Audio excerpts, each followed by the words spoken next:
Good afternoon, everybody. Welcome to our April talk. Welcome to the Emeritus Academy meeting. I have a few announcements before we introduce our speaker for today.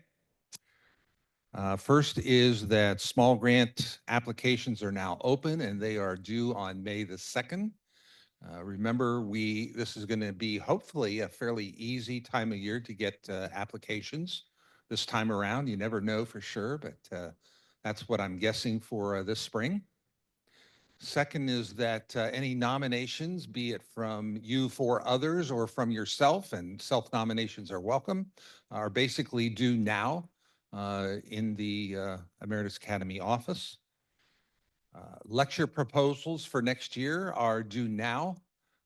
Sometimes we will, if we don't have enough of them, we will come around and solicit one or two from y'all in the next few weeks or so. We'll see how that goes.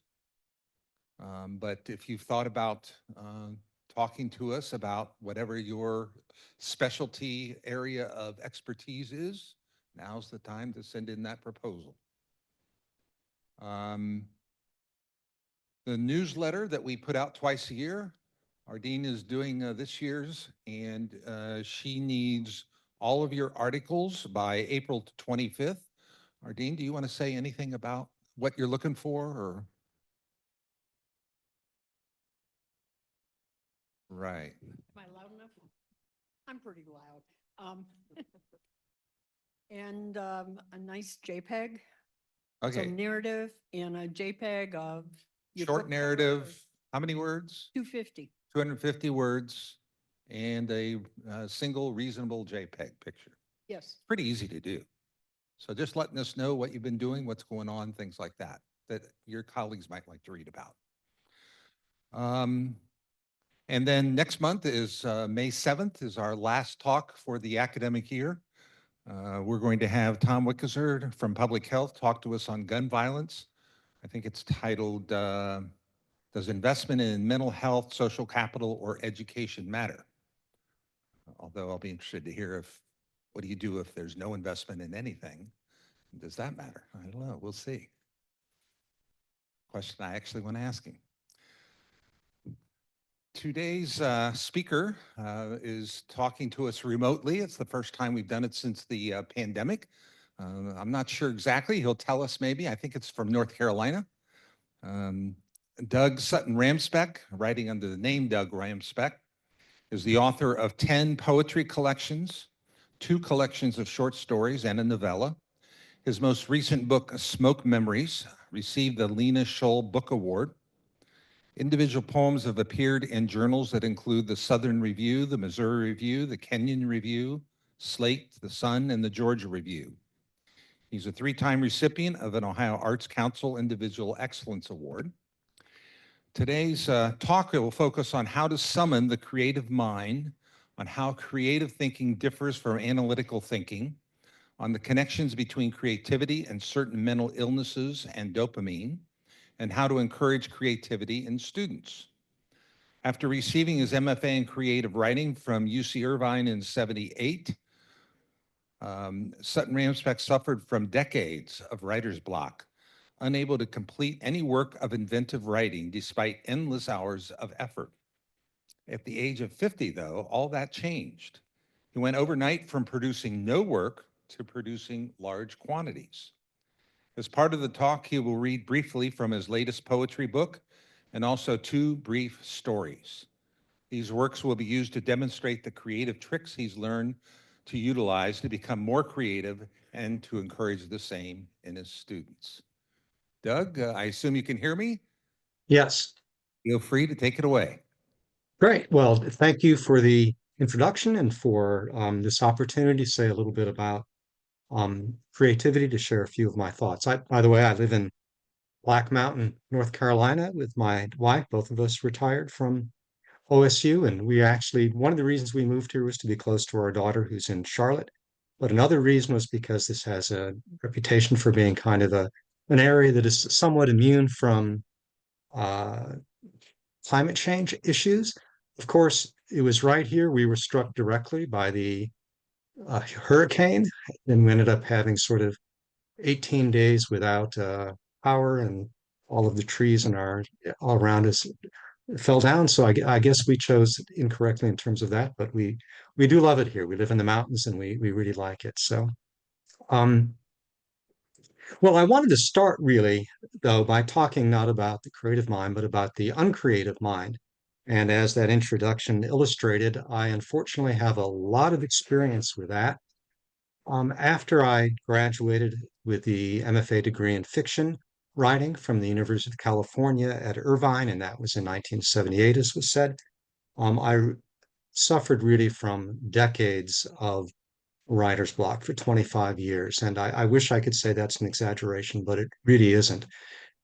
What happened really was that I followed the same pattern for 25 years. What I would do is that I had aspirations to be a novelist and a short story writer. So what I would do is I would write the opening pages, 1 or 2 pages of a novel, or 1 or 2 pages of a short story.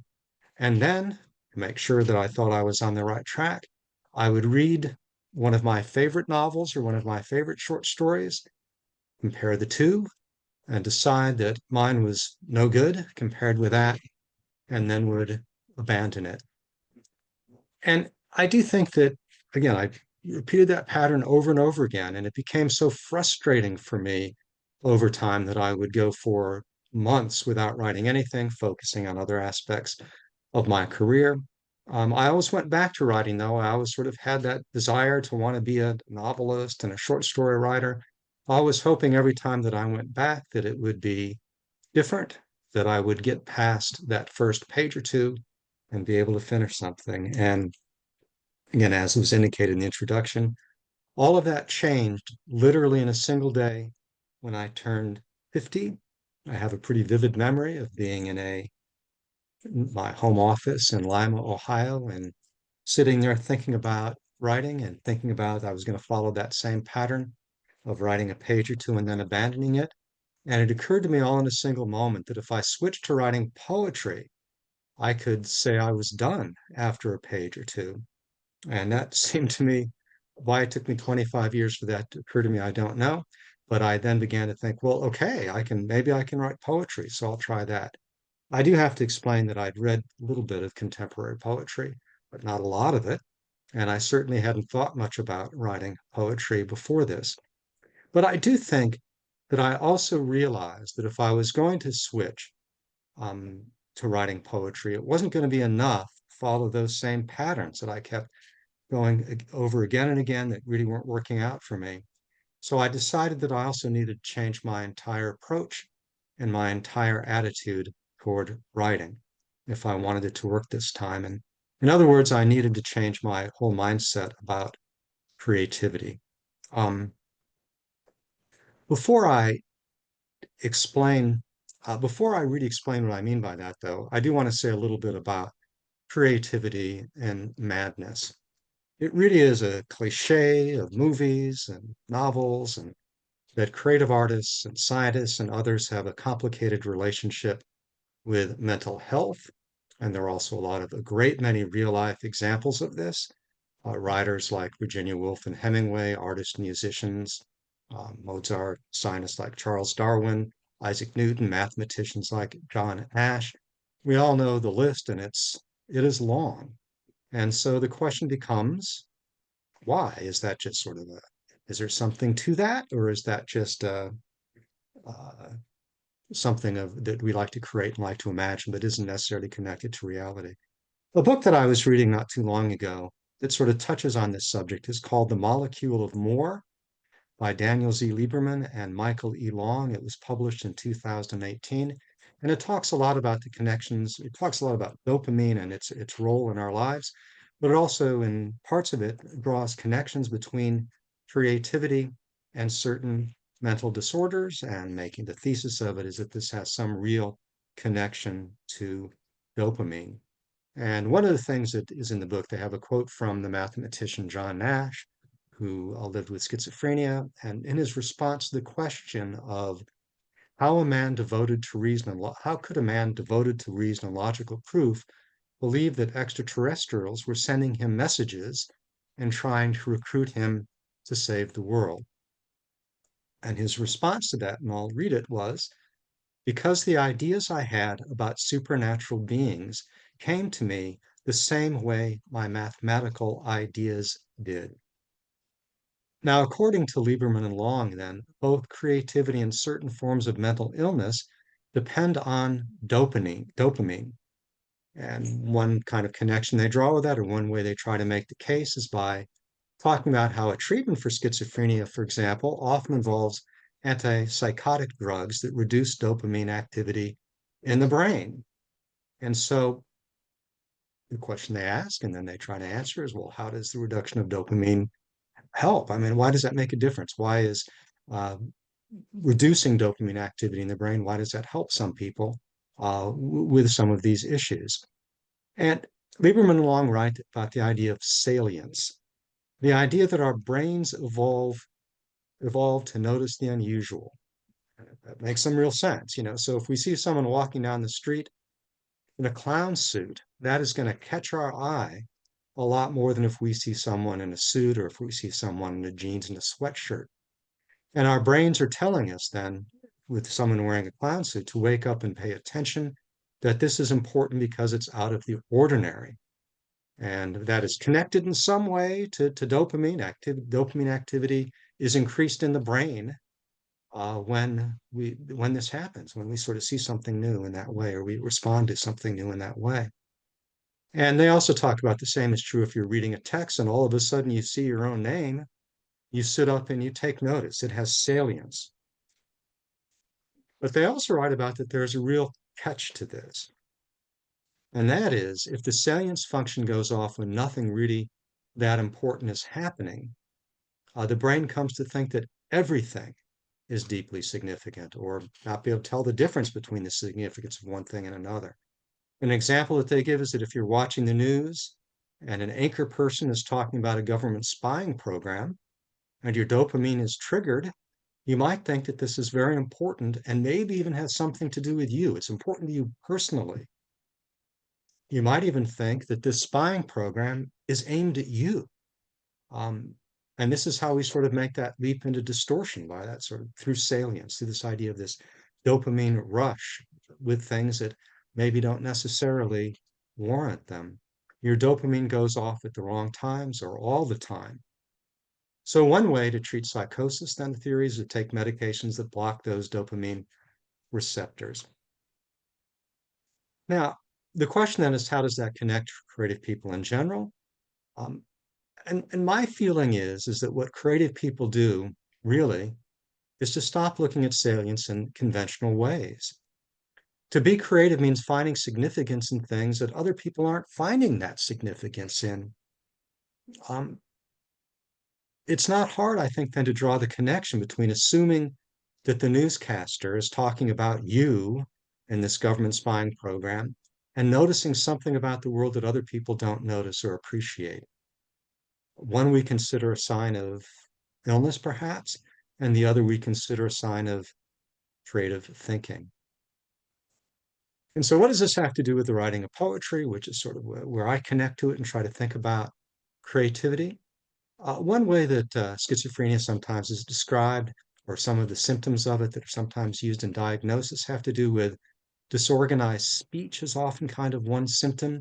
This might include jumping around in unexpected ways, making unexpected connections, making up words and not quite making sense. Um, Maybe there's some internal logic, but it sort of becomes harder for other people hearing to sort of see what the person is getting at. Um, I want to read to you the opening of a poem by Jory Graham, winner of the Pulitzer Prize and many other top awards as a poet, in fact, one of our most famous contemporary poets. It's called Dusk Shore Prayer. And so if you normally think about the dusk shore, say an ocean shore at night, you know, how you connect that to prayer would need some teasing out. But here are the opening lines of the poems. The creeping revelation of shoreline, the undershadowed, hazily scripting wave-edged downslope on the barest inclination, sun making of each mile-long wave retreat a golden, translucent, forward down-going, Golden sentences write on clearest moving waters, moving their meaninglessness on, not in, the moving of the waters, which feels hugged, the rose of scripting, even though it's a trick, adamant with self-unfolding. There is certainly a stream of consciousness quality to that that has a lot of those characteristics that sort of I described for sort of disorganized speech and schizophrenia. And in fact, if you sat next to someone on a plane or a bus who began muttering those words, you might certainly wonder about that person's mental state. Now, when I say that, I'm not suggesting that you can't tease your way through what Troy Graham is getting at there, that it's not very inventive, very creative, and sort of coming at this in a new way, but just that it's not hard to see the connections between the disorganized, what is sometimes referred to as the disorganized speech of schizophrenia, and what can be a kind of a creative expansiveness on the part of poets. So, um, am I saying that I learned to become more creative by summoning mental illness? I hope not. I don't think so. Um, I think that it's more that I learned to write more creatively by trying my best to turn off my conscious and my analytical mind, by imagining that everything is deeply significant, at least in a first draft, that everything has the same saliency, to ramp that up, the feeling that everything matters. And I began to try to think as I began to write that not that I was writing, not that I was putting things down on a page that I was coming up with, but that I was an amanuensis who simply listened to the voices in my head and wrote down what they said. Okay, now I know that definitely sounds like what schizophrenics sometimes describe. They hear the voices in their head. But I do think that's connected to creativity too, connected to writing. This idea of the voices in the head, we don't know where they come from. They're not quite conscious. They arise of their own volition, is the way it sometimes feels. So I began using sort of a lot of different methods to try to increase my creativity. So the first of them was simply speed. When I was describing the way I was writing before, I was writing very slowly. I would start at the beginning of a novel or a short story in a torturous fashion. Think about each word, think about each sentence, stop at the end of each sentence and analyze it, try to decide if it was going well, was it not going well, what did I need to do, was this really doing what I wanted to do? And I went from that to taking in a completely new mindset and just said, the faster the better. Um,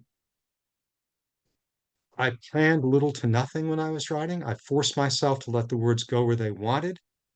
I do think that speed turns off the analytical mind and sends us tumbling down the cliff where we sort of aren't controlling it anymore. It's it happening all on its own and forces us into some kinds of stream of consciousness and treats sort of every stray thought as equally important in that way. Here's an example of a poem from my latest book entitled Smoke Memories. And it's a poem I wrote, at least a first draft of, as quickly as I could type. I had the title first. So I came up with the title first, and the title is The Midwest Has a Few Beers Before Church. And I just sort of was playing around with that title in my head. And then I tried to write in sort of a stream of consciousness riff as quickly as I could without thinking about it. Everything that sort of came into my mind having to do with that topic. And the key for me was not to slow down for anything, but to trust the process.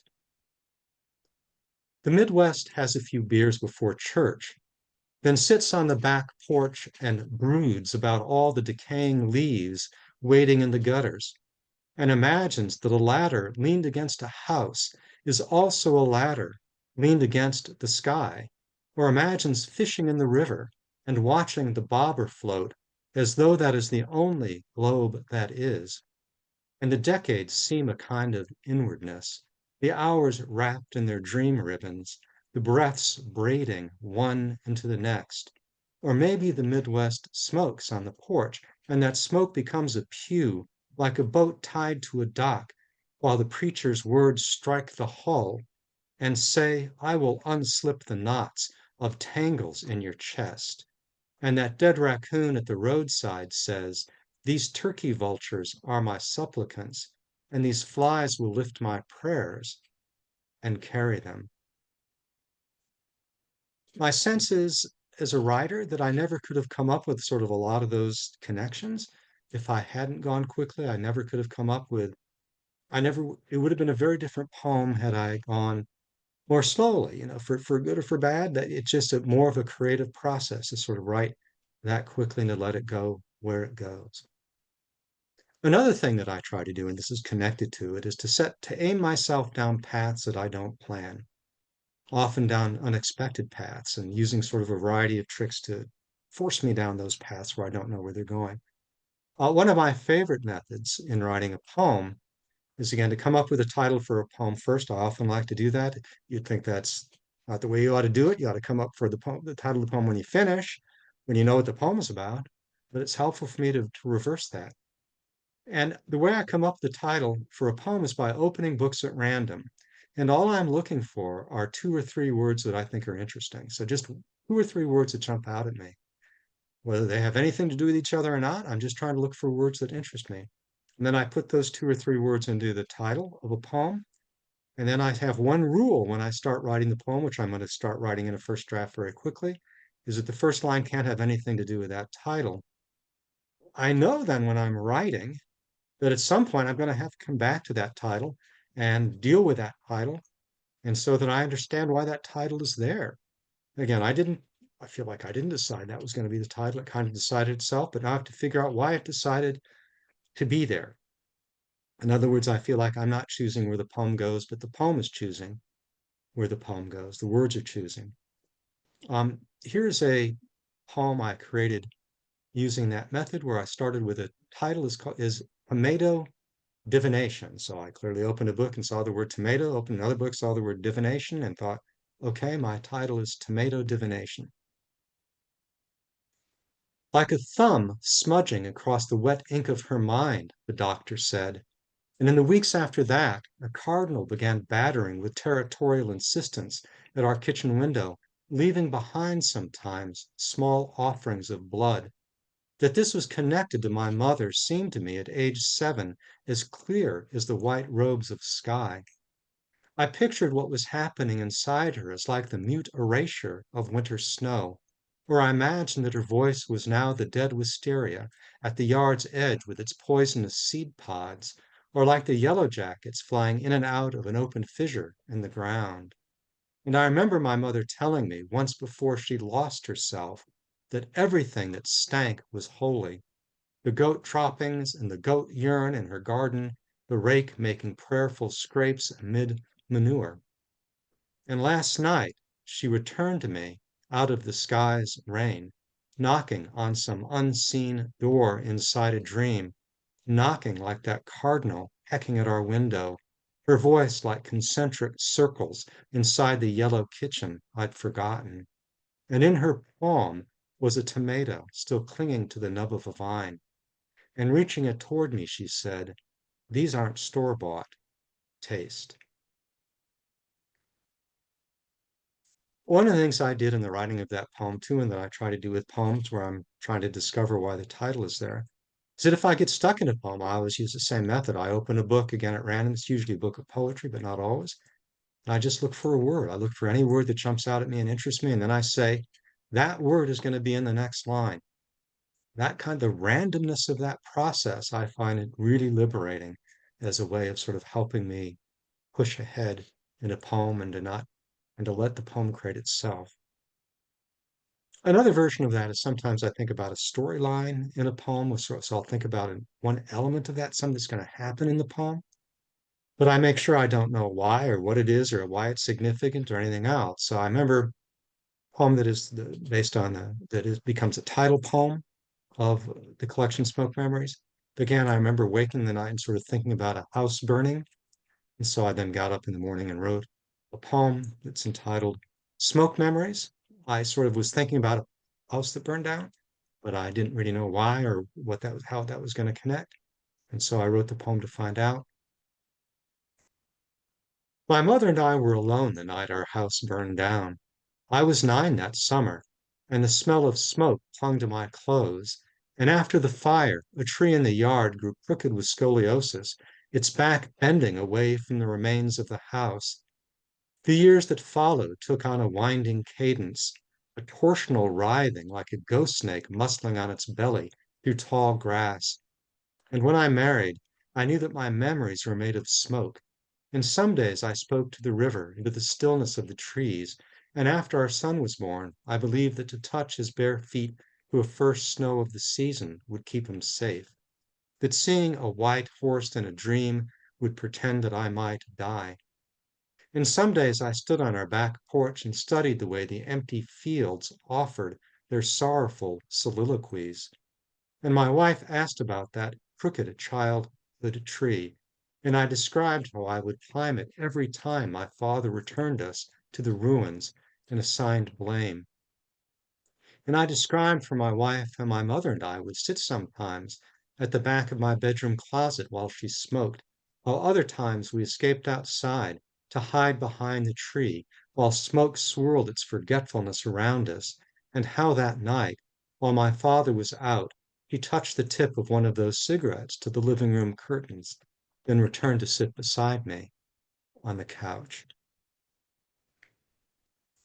So again, I didn't know that, that was where the poem was going to be heading when I began. It sort of arrived on its own when I got there. Another trick that I see connected to the writing of poetry is to write by beat, by sound. I try to come up with a pounding pulse sometimes, a cadence when I'm writing, and then try to produce more and more lines with that same kind of pounding pulse. This is part of what I mean by sort of listening to where the lines send me. I try to figure out where they're telling me to go. The sound decides it, not me. In fact, what all of these methods I think have in common is that I feel like I'm relinquishing control as a writer rather than gaining control. I'm letting the works decide, not me. I have tried, by the way, after to move my way back to the writing of fiction after sort of all those years of a lot of bad feelings about the attempts to write fiction. And I began that really by writing flash fiction first, sort of very, very short stories, and I've moved to sort of longer ones as time has gone on. And I do think that I'm using the same sort of techniques with the fiction that I used in the writing of poetry. And so here's a short story of flash fiction, a very brief story that I wrote, um, where I made sure I knew as I began writing that every sentence was going to begin with the word and to try to get that sort of the falling down the hill feeling. Every line sort of tumbles into the next and tumbles into the next and tumbles into the next.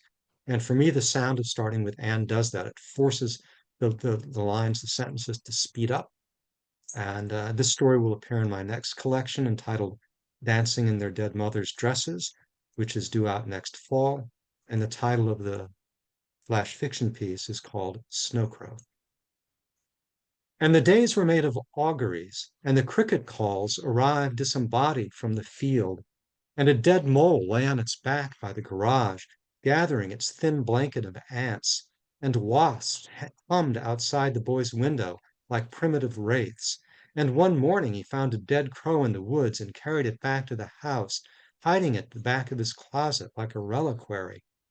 And sometimes he imagined the creature calling to him in the night, calling to him in his dreams, and the boy would rise, pull the string for the closet light, and open the cardboard box. And there was the crow, its dark wings motionless, its dark and lacquered eyes gazing up at him. And sometimes in the mornings the boy stepped into the backyard and gazed at the sun with its raw sepulchral eye. And at breakfast now and then he asked about his father, and his mother would cross her arms over her chest or set his plate so forcefully on the table that the boy would look away.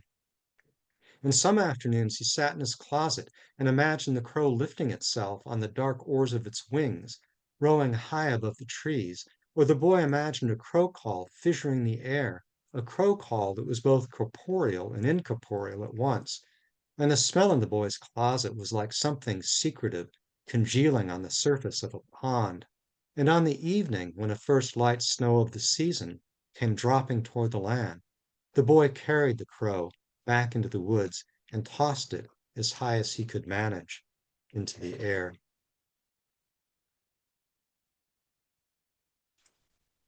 My favorite trick, though, and it's the one I use the most often when writing, is to write 4 poems as quickly as I can. And I really do write them quickly. These are first drafts, and they're as quickly as I can type, often using many of the techniques and methods I've described earlier about finding words at random. Um, but I try to make sure when I'm writing those 4 poems that they don't have anything to do with each other, as far as I know. I'm not trying to write connected poems, just 4 poems on completely different subjects. Then I read through those poems and I just circle the lines. And again, I make this as quickly as do this as quickly as possible. The lines that jump out at me, the lines I like. Maybe it's just a small fraction of them. And then I take those lines I like best and I say, okay, now arrange those into a poem. This forces me into finding connections I never would find otherwise, to drawing things together I would never have come up with otherwise. I see this again as connected to salience. I'm finding salience in things I never would under any other circumstance, other than by sort of following that method. And here's a poem that I wrote that way, where I wrote by writing 4 poems first, circling what I thought were the best lines, and then trying to find some way then to connect them so they would make some sense when I put them together. The title of this poem is A History of the World. Probably one of those 4 poems had a title, The History of the World, and I circled that, so I put it as title of this poem. Maybe it was a line from the poem, and I put it as the title. I don't really remember. When my grandmother opened the drawstring pouch she'd lifted from her jewelry box, I imagined a cloud unfurling its belly and releasing hail. I was 9. This was Escanaba. Teeth rumbled forth, rolled atop the dresser. Later, I would think that sound was like the thin skin of ice cracking and fissuring on Little Bay Danak. The morning we walked out too early in the season, the landscape around us slowly emerging from the primitive ether of the fog. Often, when we visited, I woke to the augury of invisible crows calling warning from the unknown woods behind the barn. In winter, the black bodies against snow stood out in the way one darkened smear of blood clung to a tooth my grandmother pushed toward me with a finger. If the clouds at night were the uncut hair of the dead, the baby teeth of my father's younger brother, who died during the Depression after a fall from a barn, who died at almost the exact age as when I first saw his teeth, seemed like the broken wheel of history. I could picture a wagon creaking and wobbling into some misty eternity of decades. And when my grandmother died, the teeth were passed down to my father, who kept them in his desk drawer, still secreted inside that same purple pouch. I sneaked in sometimes to roll the teeth in my fingers or to cast them across his desktop like miniature dice. Here was a numberless numerology. Here was the sound of a world coming into being. And once I carried the teeth to school to show my friends, to hold in my palm the hardened history of everything. So these tricks, again, for me in the writing of poetry, have been sort of deeply liberating. They sort of changed my entire way of thinking about writing, about approaching creativity. And I went from writing, finishing nothing, to writing a great quantity of poems, and just tons of poems every year. I went from hating writing to deciding to feeling it was my favorite time of day. I sort of look forward to it the most. And I went from publishing nothing to publishing a great deal. In part, during part of my tenure process, I was actually encouraged to publish less. So I was writing a lot and publishing a great deal. And another way to put that is I went from going down more expected paths when I wrote, trying to think through it consciously, the kinds of predictable paths where the mind normally goes, to tricking myself into going down more surprising paths. And again, when I write this way, nothing feels more significant than anything else. Everything has a deep salience, everything is deeply significant. And even things I would never think of significant under any other ordinary circumstances. Now, I understand that you have to still go back then and find out really what is more significant than other things and revise and put in the hard work. But I do think that for me, that creative part is necessary for it. And when I began teaching creative writing, I was mindful of my own long history of writer's block, mindful of not to help students develop their critical skills, but not their creative skills. I think that you do need both. And I want to make that clear. I'm not suggesting that you can write just by being creative. You also have to have critical and analytical skills. You have to be able to revise. You have to be able to figure out what's working, what's not working. You need to look closely at poems or stories and analyze them and see all of that. Um, and you have to revise to make things better. But I do think that you need both, and if it's one at the expense of the other, that can be damaging to some students. I went into my MFA program very eager to write, writing a great deal, and I came out of it not able to write anything. I'm not blaming the MFA program. There are a lot of things that were good about it, but I'm just suggesting that that's sort of where I went in terms of my thought towards creativity. So I've tried to really try to have exercises that foster creativity in my students. Since retirement, I've been teaching at a couple different continuing education programs, one here in Black Mountain and then one in Asheville through the UNC Asheville. Um, and I use the same techniques that I used with my undergraduates, sort of exercises that foster creativity.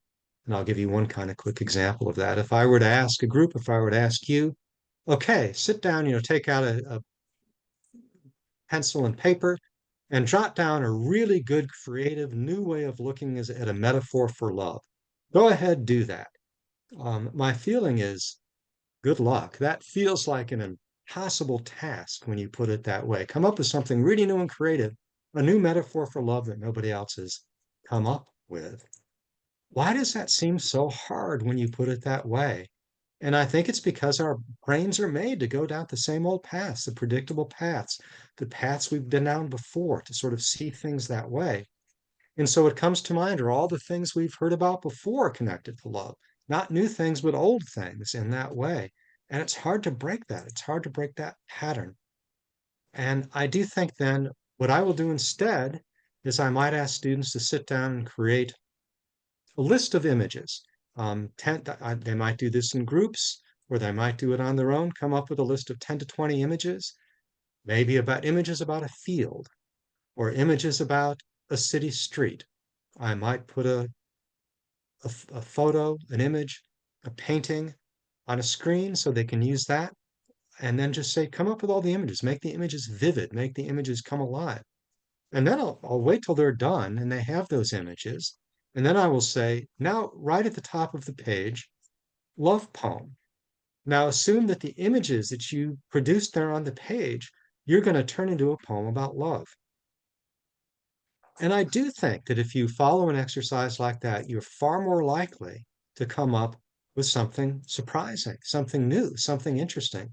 And students sometimes, get really excited about that, really excited about trying to figure out how to make those images to turn them into a poem about love, because the students suddenly find themselves finding salience in things, the connections between the images and love that they wouldn't have seen under other circumstances. And by coming up with the images first and then telling them that they're significant to love, connected to love, you sort of help the creative side. I want to make it clear that when I have taught creative writing both to undergraduates and I've taught it now to continuing education students, I'm not saying I don't have the traditional creative writing workshops where we sit down and analyze poems and stories, because I do think you need both. You need to develop both parts of the mind. And I think workshops, the standard workshop where you sit in a group and I talk about a student's poem, what seems to be working in it, maybe what is working less well. I do think that can be useful. And in fact, I think you could make an argument that maybe one of the reasons why because I went to an extreme when I began writing poetry of just focusing on the creative aspects. I do think you could make an argument that maybe 25 years of thinking about writing, thinking about in a very conscious way, prepared me to be ready to just let go, because there's some things I'd kind of internalized about that were necessary for writing. So I do think you need to develop both. I've also been a number of times a creative writing mentor through the Association of Writers and Writing Programs, AWP, where more beginning writers are paired with more experienced writers who have conversations about writing. And I've really found, much to my surprise, that focusing on that idea, which the person I'm talking to, by talking to the student, asking questions, the mentee, you can sort of find out where this writer really needs that assistance in terms of, is it with the critical part or is it with the sort of the creative part? Because again, if all you're doing is spewing without having that critical part, that's not going to work either. You have to be able to have both. So what is all of this? How does this connect to ideas about um, how does these ideas about the creative mind apply to fields other than to writing poetry or fiction? And I hope they do. I think the key we often think about with creativity is to encourage divergent and non-standard thinking, to go down avenues other people aren't going down. And one way to do that is to increase saliency, to sort of see everything as things as significant you wouldn't normally see as significant. Um, to see maybe significance of things that other people are saying is ordinary. Well, how do you do that? And I think you can sort of apply some of your own tricks to this. I think whatever the field is, I imagine you can ask yourself, which parts of this problem seem to me the least important? And then say, well, now let's imagine they're not the least important. Let's imagine they're the most important. Does that change anything? Does that change the way maybe you look at this? Now, most of the time, your answer is going to be to that, no, I still think it's not that important. But every now and then, you might really see something that you would miss, something you hadn't seen before. I think a variation on that question is, which parts of this problem don't seem to connect? So which parts of this problem do I know don't have anything to do with each other? And then say, now assume they do. Let's assume they do have something to do with each other. What might that be? How might they connect? Again, you're looking for connections where other people aren't seeing connections. That's again, maybe some way to come up with something new. I think another way to say some of this, make a similar, same point maybe, is to say, is to imagine that the conventional wisdom is wrong. What might be an alternative explanation to that conventional wisdom? So in literary criticism, for example, if we were reading a novel or a poem in class, I might sometimes suggest to my students, well, what is the conventional interpretation of this work? Now let's imagine maybe that is wrong. And let's even imagine maybe that the exact opposite of that interpretation makes more sense. Can you make a case for it? Well, maybe you can't, but every now and then a student will come up with something and I'll think, wow, I never looked at it that way. That's a really interesting way of looking at that poem or looking at that story or looking at that novel, because it's now become a creative interpretation. Um, you can also, I think, bring a certain randomness into the process. And I do think this is the one that meets the most resistance and kind of met the most resistance to me when I first began trying to write this way, opening books at random and just using whatever word I see. Um, but I do think that if you're trying to solve a problem and look at it in a new way, kind of randomness can be useful. If you maybe open a book in your field, just read a few lines that have nothing to do with, as far as you know, with what you've been thinking about, a problem you've been trying to solve, and say, does that in some way illuminate the problem? Now, most of the time, again, your answer is going to be no, it doesn't. But maybe every now and then you'll think, it kind of does. And that never occurred to me before. I wonder too if in all fields you can't begin to learn to trust your unconscious mind more. Creative people often say that if you are struggling with a problem, the best thing you can do is to stop thinking about it. Go for a walk, take a shower, sleep, and then sometimes the problem that seemed impossible to you before suddenly seems easy. The answer just kind of springs in your mind. You don't know quite where it came from. Wasn't there before, but it is now. And it wasn't through some long, arduous process of thinking. It was by trying to stop your, at least your conscious mind, from thinking. The main thing then, I think, is to realize that you need both your creative mind and your analytical mind in order to arrive at your best results. And if you're lopsided one way or the other, I think sometimes that can lead to problems, lead to issues. I know when I was back in my MFA program, I had a professor who told me that he literally wore a different hat when he was writing first drafts and when he was revising. And he did that to remind himself that those were a completely different process when you wrote that first draft than when you revised. And it was important to him to get into a different state of mind when he was doing it. And I do think that sometimes it's useful to us to really segregate out those two parts and those.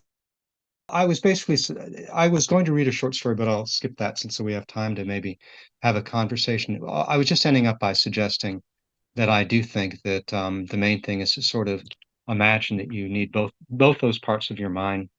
And I do think that learning to sort of segregate them out a little bit so that you're not just focusing on one at the expense of the other, but always sort of manage to have both, I think is useful. And so um, that's what I was trying to say.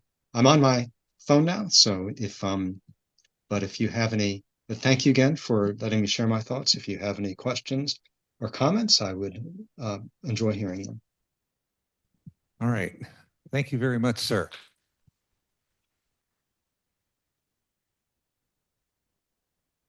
So because he is online, whatever question you have has to go through the microphone for him to be able to hear you. Okay. Yes. Any comments or thoughts? All right. I'd like to know when you are actually ready to move forward with something. Do you write it in hand or do you write it on a computer? I type on a computer, and the reason I do that is that I can do that more quickly.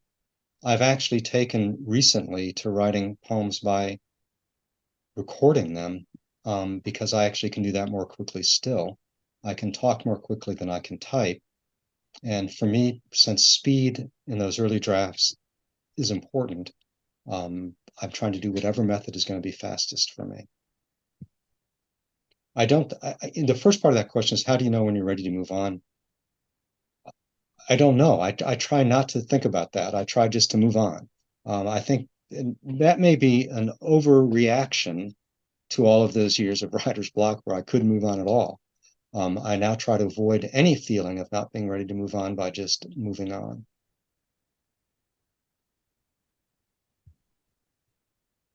Okay, thank you. That was really interesting, at least to those of us in the humanities. I'm going to make one little personal statement first and then ask a question. I also graduated with a PhD from Irvine in '79. And I have to say, there was something about both the brilliance of the faculty, not least the fiction writers who had graduated from there, as well as the beauty of the place, that were absolutely inhibiting. I had a writer's block for 6 years and couldn't do my dissertation. So, this really does transition from creative to analytical work as well in terms of the process. But here's my question. In some of your poems in particular, and I notice you only talked about relatively short works rather than book-length fiction, another topic. I was interested in processes of memory. Sometimes the poems are in the first person, other times it's something like the boy, a persona. But I wondered what your experience is of what happens with memory of detail when you start to write. Do you find things coming up that you hadn't thought about at all, or how does it work for you? I do. I do think that I often am focused in writing of poetry and somewhat in fiction as well on images. And I do think that it's specific memories. In the one poem, for example, my mother was a smoker, and a lot of my sort of childhood memories are of my mother smoking at various times. And there was the one line in there about my mother. My mother had a tomato plants in our yard, and she would bring them in, and when they were still green, and put them on a windowsill to ripen. And then that line is something I know that she actually said to me, this is store-bought taste. I mean, this isn't store-bought taste. So I do think that is true. I do have to say, though, that I'm not really writing through memory. I'm oftentimes creating stories. Even the ones that are in first person didn't necessarily happen to me, or didn't happen to me in that way. I do see it that I'm creating, that again, it's part of, I'm letting the world create itself. And if I'm just trying to say, here's what happened to me, then I'm taking control over it rather than sort of letting the poem or the story decide where it goes. And so that's one more way that I can separate myself from the work, is by saying that I'm not necessarily writing about myself. I'm sort of writing about wherever the words want to go.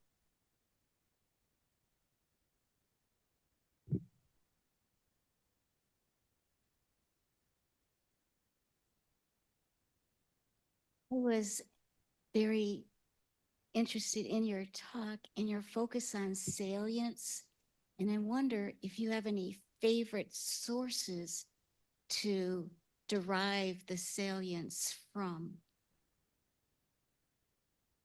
I'm not quite, can you explain? I'm not quite sure what you're asking. Can you put it in different words? We're having a little trouble hearing you. If you could talk a little louder. Okay. And do you want to repeat the question, please? I was intrigued by your focus on salience, and I wondered if you have any favorite sources for observing or deriving your salience focus. Where do you go? Or do you have any favorite spots or triggers? Oh, okay. I see what you're saying. I think for me, it's more time of day. I do think that I'm more receptive to creative thought first thing in the morning than places. Though I do think it's helpful. We live on top of a mountain with actually gorgeous views here. And I do think that is often inspiring. Right now, I'm looking out on fog over the mountains, and I do think that can be inspiring to help you write. But for me, it's first thing in the morning. I retired to start getting up much earlier than I did before I retired. I get up most mornings at 5 o'clock, and I'm usually start writing when it's still dark, because for me, that's the fertile time of day. So for me, that has a kind of gets me into the right frame of mind to write. My brain is ready to write in the morning. As the day goes on, less so. I know some people it's the opposite, it's late at night, but for me, it's in the morning. Thank you. Any other questions or comments? One in the back here.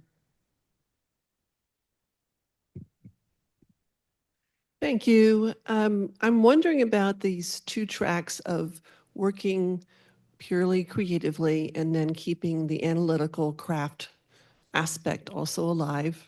And we understand those are both important. Have you found over the years that those two ways of working, because they are different kinds of mindsets, two different hats, has the oscillation between those two come closer? Is it a tighter and tighter braid when you're in the process as you kind of get more experience, as it were? Or do you stay deeply in one mode and then you put the other hat on and go deeply into that? Or does it oscillate to become more and more at the same time?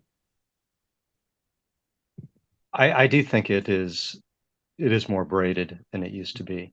I do think because I had all of those decades of writer's block, I tried not to think at all when I was writing, to really turn it off. I do think now I am more inclined to allow a little bit more of a conscious, even in that first draft, to think about a little bit more, to allow a little bit of that critical mind into it, because I think I've grown to trust the process and grown to trust that I won't derail it by doing that. And so I do think that you're right. I really like that term braided. I do feel like you kind of sometimes move back and forth between the two more rapid or sort of the oscillation. I think it becomes a more rapid process than it used to be. And so in some ways, and I'm sure that's true with a lot of people. So it's that you can sort of move quickly back and forth between them. I think if both are sufficiently developed, if you come to trust both, maybe that becomes easier.